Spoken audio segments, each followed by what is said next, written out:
ఇలాంటి చౌకబార్ రాజకీయాలను మానేసి కనీసం ఒక మహిళగా, ఒక హిందువుగా కనీసము దేవుడి నామస్మరణ చేస్తూ బ్రతుకు. అంతేగాని ఈ జగన్మోహన్ రెడ్డి గారిని తిడుతూ, చంద్రబాబు నాయుడు నామస్మరణ చేస్తూ, లేదంటే లోకేష్ నామస్మరణ చేస్తూ, నీలాంటి సోకాల్డ్ మేధావులు మీ టీడీపీలో చాలా మంది ఉన్నారు.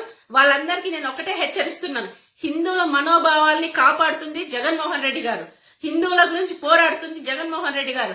జగన్మోహన్ రెడ్డి గారు సైలెంట్ గా ఉన్నాడు అంటే అర్థం దానికి జగన్మోహన్ రెడ్డి గారు ఇవన్నీ చేస్తున్నారని కాదు.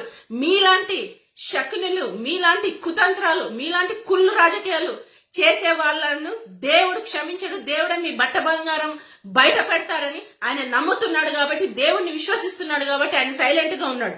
జగన్మోహన్ రెడ్డి గారు రాముడిలాగా ఈరోజు ఆయన పని ఏదో ఆయన చేసుకొని వెళ్తున్నాడు, కానీ నీలాంటి వాళ్ళ మీద ఫోకస్ పెట్ట క్షణం పట్టదు.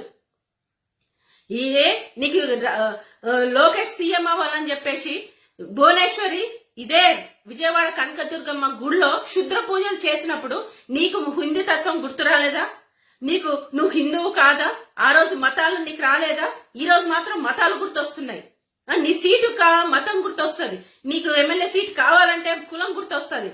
కానీ రాష్ట్రంలో హిందువుల పైన గాని, హిందువుల మనోభావాల పైన గాని, హిందూ తత్వాన్ని గురించి గాని ఏ రోజైనా నువ్వు మాట్లాడిన దాఖలాలు ఉన్నాయని నేను అడుగుతున్నాను.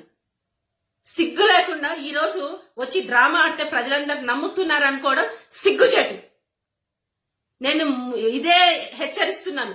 ఇలాంటి తప్పుడు ఆరోపణలు చేస్తూ, తప్పుడు ప్రచారాలు చేస్తూ చంద్రబాబు నాయుడిని నిలబెట్టాలని చూస్తే మాత్రం సహించేది లేదు.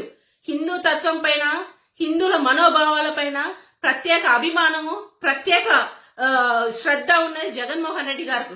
కాబట్టి మీ ఆటలన్నీ ఇంకా నడుస్తున్నాయి. మీరు ఇలాంటివి ఇంకా ఇలాగే చేస్తే మాత్రం సహించేది లేదు. ప్రజలందరూ కలిసి ఈ రోజు 23 సీట్లకు కూర్చుండబెట్టిన వాళ్ళు రేపు కనీసము ప్రతిపక్ష హోదా కూడా లేకుండా చేస్తారు.